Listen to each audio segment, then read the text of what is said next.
The 2014 Minnesota legislative session has just wrapped up here in the state of Minnesota, with Governor Dayton signing last week the last of the major pieces of legislation that needed to be handled, including a bonding bill. Now, in that bonding bill was $2.7 million for the Heartland Trail extension, which is going to eventually connect Detroit Lakes to Frazee with a multi-purpose trail. This has been something locals have been clamoring for at least 10 years, going way back to Mayor Larry Buboltz and back in 2003, 2004, when some of the first bonding groups were coming here to look at this potential, and a lot of money locally has been put forth to it.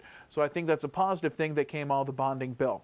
But when I look back at this last legislative session, and really the last 2 years under DFL control, I can really only come to one conclusion. The last 2 years have really been about spending here in the state of Minnesota, and I'm very concerned for what this could mean for the long-term financial future.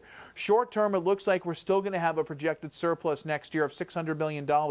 However, with the large increases of spending that we've had here in the state of Minnesota, I do not know if this is going to continue long term, especially if some businesses begin to go and some of the economy begins to become stagnant because of tax increases. So let's look what's happened in the last couple of years and why I'm saying this is really about spending the last 2 years here in the state of Minnesota. And it feels pretty good right now.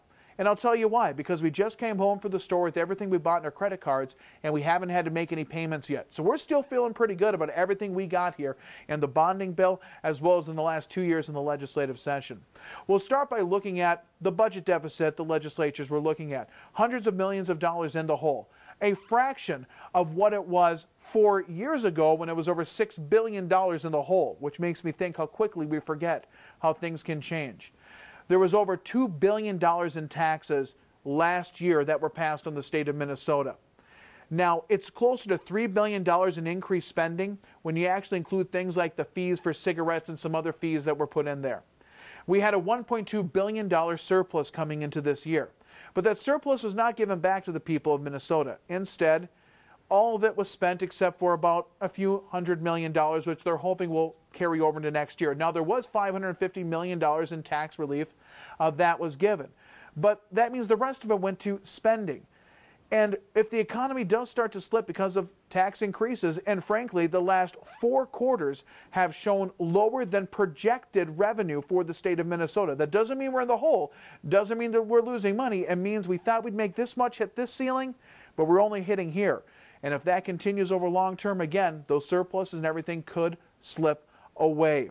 It was also spending when it came to the bonding bill. Over $1 billion is borrowed in the last 2 years for the bonding bill. Another $200 million of the surplus was actually spent on the bonding bill. It's $1.17 billion total that we're bonding for just this year, with $150 million bonded for last year, equaling about that $1 billion in bonding, plus the little extra that was spent there. It's something we got to pay back.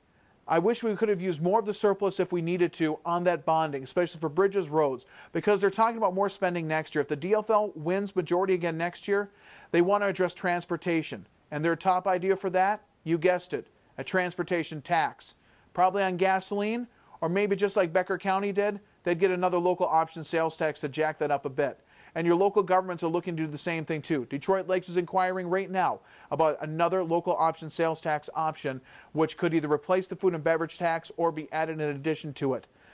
I see spending still going on here. Did we learn nothing 4 years ago from the economic collapse? Did we learn nothing from a $6 billion deficit, holding the line on taxes, reducing it to a few $100 million, only to blow up taxes later, to put ourselves in a situation where I think long-term down the road, we could be back in the same situation we found ourselves in 4 years ago?